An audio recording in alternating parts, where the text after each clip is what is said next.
So these medicines are able to release these deeper traumas that, like Tamarah was saying, some people don't even know that they're holding or carrying. The chief has taught us. He said that, in the Amazon jungle, there's over 300 species of plants in their village that have never been documented. They've never had the Western minds come and take them and try and make medications from them. They're completely natural medicines.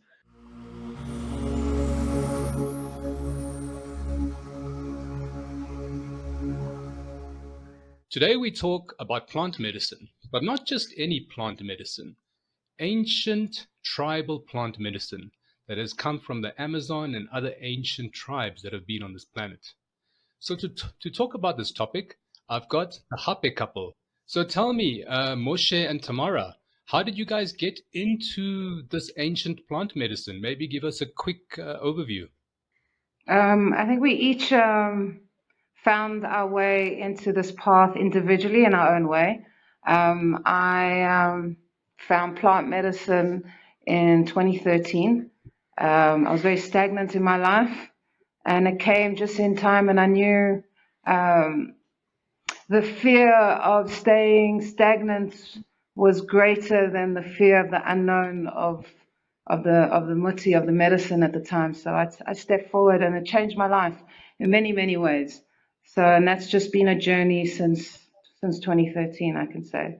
A massive transformation within years of depression and not stepping forward and living my life. The best analogy I could always give, or the image I could give for that, was the sense of always standing at the edge of the cliff, wanting to jump off and fly, but always just being too scared to take that leap. And once I drank plant medicine and started working deeply and purging my deep traumas and my fears, I was able to overcome and just consciously take control of my life and do what I want to do without having the fear that stopped me beforehand. I mean, I came from a completely different direction. I was in a business that started to plummet, and I went into a deep depression. And I was trying various methodologies, antibiotics, antidepressant medications, etc., to try and just be normal, just to be stable.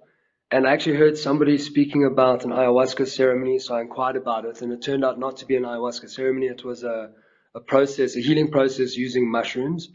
So I was given a diet and a preparation and all that kind of stuff, and I kept to everything that was given to me, and I went into this process, and it was phenomenal healing. I had these spiritual doctors come down.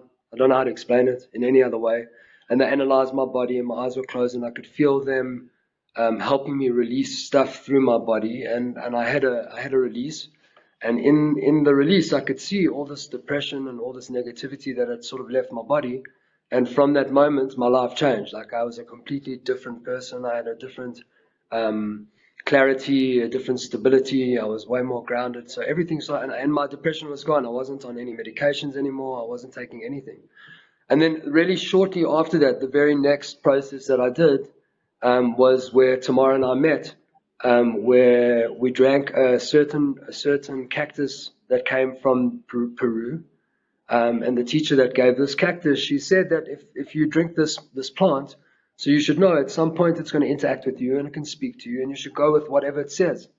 So I said, okay, cool, that sounds crazy, but I was listening anyway, and I drank the cactus, and about 45 minutes later, it said to me, stand up so that your soulmate can see you. And I was in a room with about 30 people, and it was a bit over. It felt weird.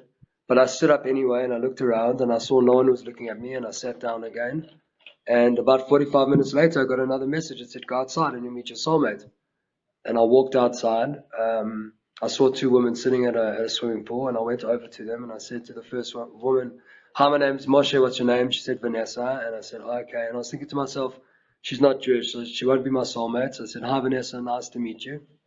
And I turned next to her, and I said to the next lady, hi, my name's Moshe, what's your name? And she said, Tamarah. So I said, are you Jewish? So she said, very. So I said, are you single? So she said, extremely. So I said, I think you're my Bashet, I think you're my soulmate.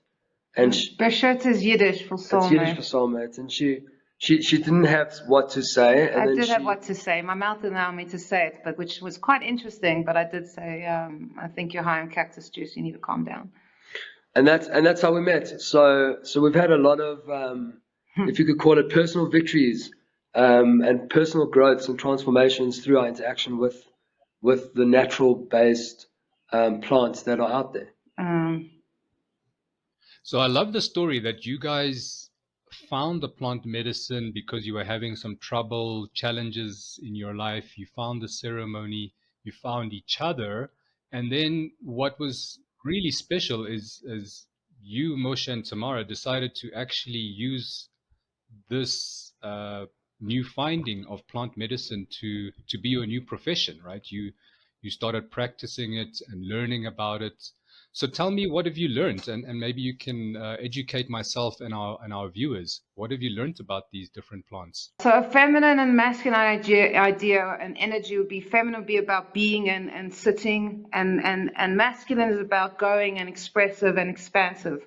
So the ayahuasca, you sit and you drink the medicine and you be, and you go deep inside yourself, inside your subconscious, and inside memories that you didn't completely forgot about, and just purge even energies you don't even know you're purging out. You just know what is happening, needs to happen, and it's good for you, and you're being there. Purging would be letting go of anything that doesn't suit or is good for you. In most common would be what would be called vomiting, and actually a release of energy through the mouth. Or you can even go to the toilet and have a release in the bathroom, either or even just crying would be a sense of a purge, of a release. The best way to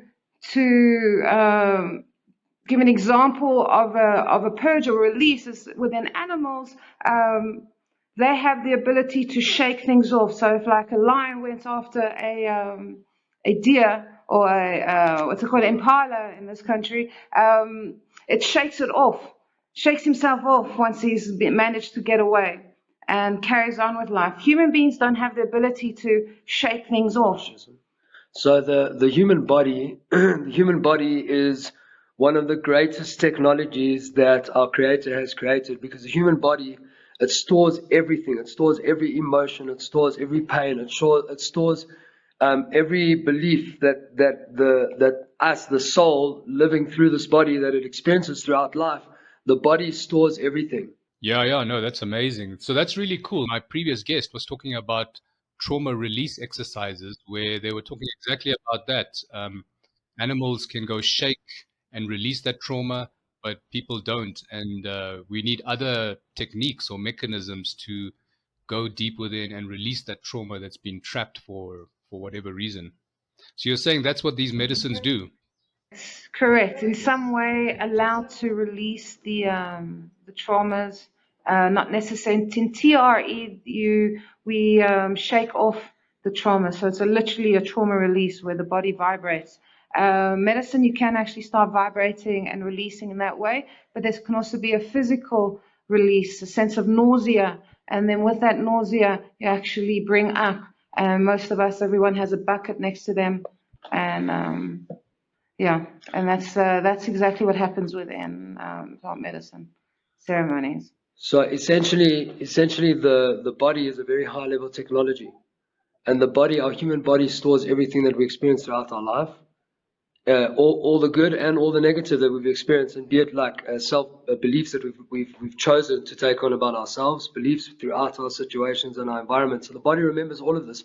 Even if the mind forgets it, the body remembers it on a certain level, and that frequency of shame or guilt or doubt or anger or whatever it is that's inside the body, that frequency stays with the body. So essentially what these medicines can do, if they worked with correctly and with intention and with preparation and in the right setting, etc., so these medicines are able to release these deeper traumas that, like Tamarah was saying, some people don't even know that they're holding or carrying. And it could manifest in the person being addicted to pornography, or addicted to eating, or addicted to drinking, or addicted to all different other things, but really there's a deeper trauma, And sometimes it's really, it could even be something quite light. And there's different ways to work with the medicines. There can be these macro dose sessions where people would take a larger amount, but it's facilitated and it's very safe, and they have a preparation before, and they can go on an actual process. It's something that we actually facilitate. But then there's also the option of working with micro doses, which are tiny, tiny amounts of the different types of mushrooms, or tiny amounts of the different types of cacti. And the person can actually who can work with them, and they're not affecting the person's cognitive way that they're dealing with the world. It's not affecting them in any way. Actually, it's on a very light level. It's sort of finding all the life that's inside the body and just boosting it. And like the analogy is like, if the way these medicines work is like, say for example, I have a little fire, and the fire is busy going out, and I can see the coals are going out. There's not enough wood there to keep it going. So I put just 2 pieces of wood, and then I just blow just gently at the fire. All of a sudden it catches again. So what these medicines can do, if they're worked with correctly, is that, and in all different cases, people that are dealing with chemo can take small amounts of the medicine, because what it does is, as the chemo is getting rid of everything in the body, this medicine's finding that little bit of life and just giving it a bit more sustenance, giving it a bit more life, really. So, and we've worked with really hundreds and hundreds of different people over the last couple of years, over the last 7 years, and seeing amazing results with people, and not just people that are coming from a place of trauma, but also people that are really in a good space, and they want to get to the next level of being, or they want to break through their next space of being. So they're phenomenal plants. The masculine, again, is more expansive. So with the plants of the cactus, we drink it and we take people hiking, because we don't sit and just experience it. It's about moving. It's about having a bit more energy and this roof to express. So it's always lovely to have a group and where everyone is getting to know each other and speaking. And also through the speaking, there's this what we call a container magic, where each person that is there actually has experienced something that actually can help the other person. So there's magic and there's medicine within the different souls that have gathered that day and are chatting, because it's a more expressive experience. So it's more outwards than internal. But then we walk in silence, which becomes a very introspective experience at the same time. So it's very it's a packful day, but if you can understand the difference between male and female would be the different expression of the medicine. Where in ayahuasca you have to sit and experience it, and with the cactus there's this need to go and express and speak and connect and be in nature. And it's very much about this experience, about this plane. You don't. It's not psychedelic in the sense that you start seeing visuals and images. It's psychotropic. Have enough of it, it can get that way, but it heightens the senses. And with all the 5 senses, we have our 6th sense, which is our intuition, our inner voice becomes louder. So that's the introspective experience, where we are able to walk in nature and truly get connected with our inner true voice that becomes louder with that medicine than normally when during the week when we're not. Wow, that was really, really informative. Now it really makes sense that the difference between male and female is really the type of, like you said, expression, but it's really how your energy is maybe manifesting or flowing. The feminine one is more introspective, observant, going within. The male one is more expressive, outward movement. And I think that's really simple for people to understand. So thank you for explaining it like that. So I wanted to talk quickly about the upcoming Wellness Hub. I know you guys are going to be participating. You're going to be talking about um, the stuff that you do, educating people. Can you maybe give us a little bit of insight what you're going to share with the audience on that day? So yeah, absolutely. So there's so much, and that's why it's so beautiful that there's a whole wellness day, and that there's time to be able to interact and engage with everyone that's going to be joining us. And it's an amazing initiative, and it's something that the world really needs. I mean, at the moment, the whole concept that there's an alternative option that actually works, and that's really important for people to know. For example, Concerta, which a lot of people are on Concerta, and not because they want to be, because someone told them that that's the right thing to do. Concerta is for concentration, but really it's not so. It's not the healthiest for the body. So there are alternatives for Concerta.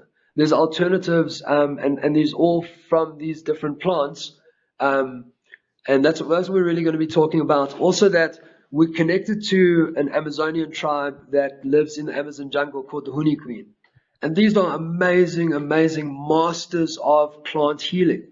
And really, the big buzzword that's become quite mainstream is ayahuasca and psilocybin.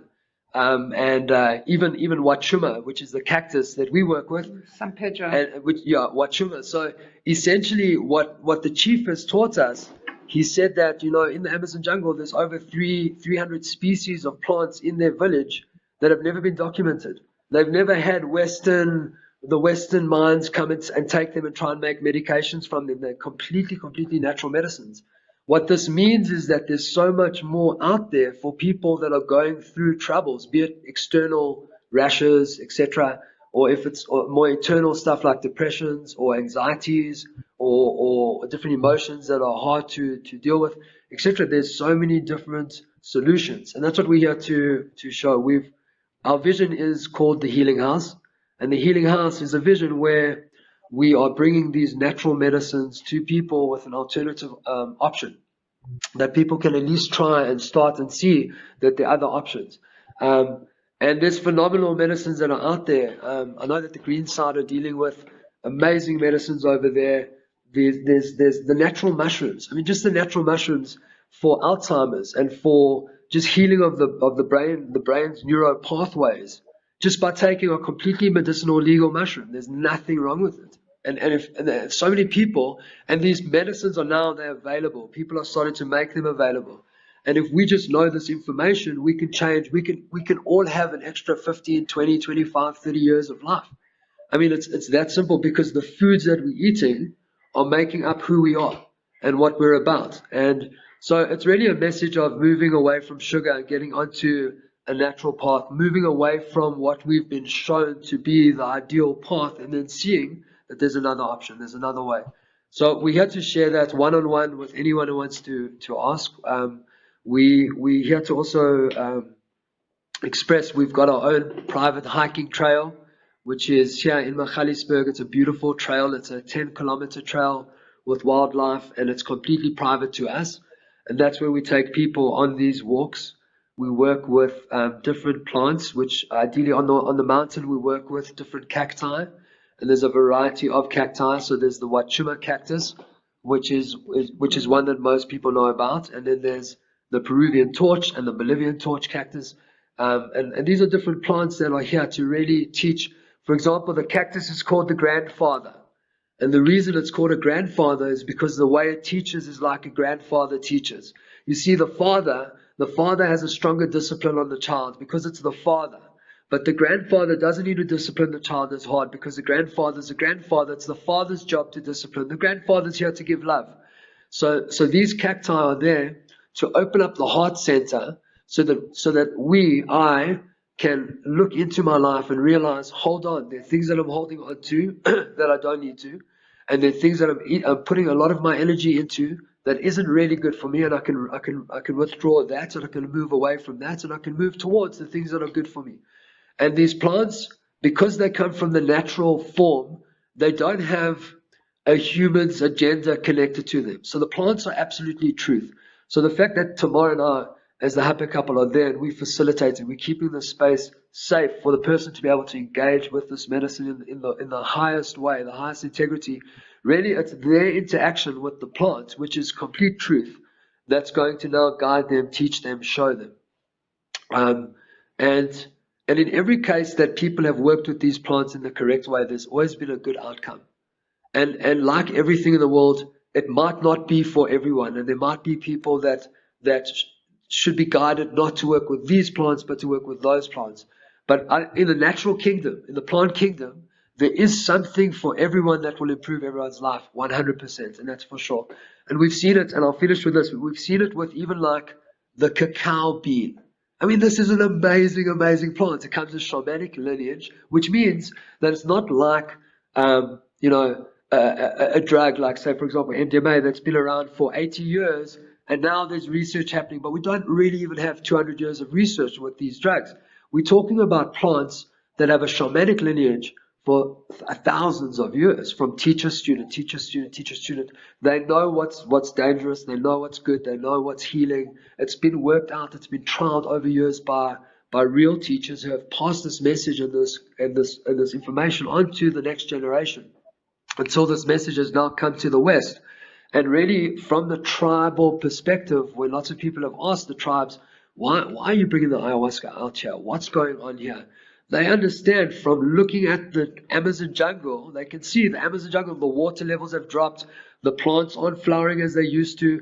They can see that the effect from outside, from us really, is starting to affect the Amazon. And they have actually, they've got an understanding, they've got a shlichus, a mission, that they now need to go to the rest of the world and help those who are without conscious, with being understanding of it, but harming the entire planet, right, which is us, because of consumerism and what we're shown on television and the way that we have been taught that the world is supposed to be.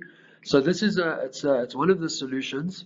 I know the plant medicine has had a lot of taboo, and there seems to be a big shift amongst mainstream and amongst people at large to see, like, hold on, maybe there is something there.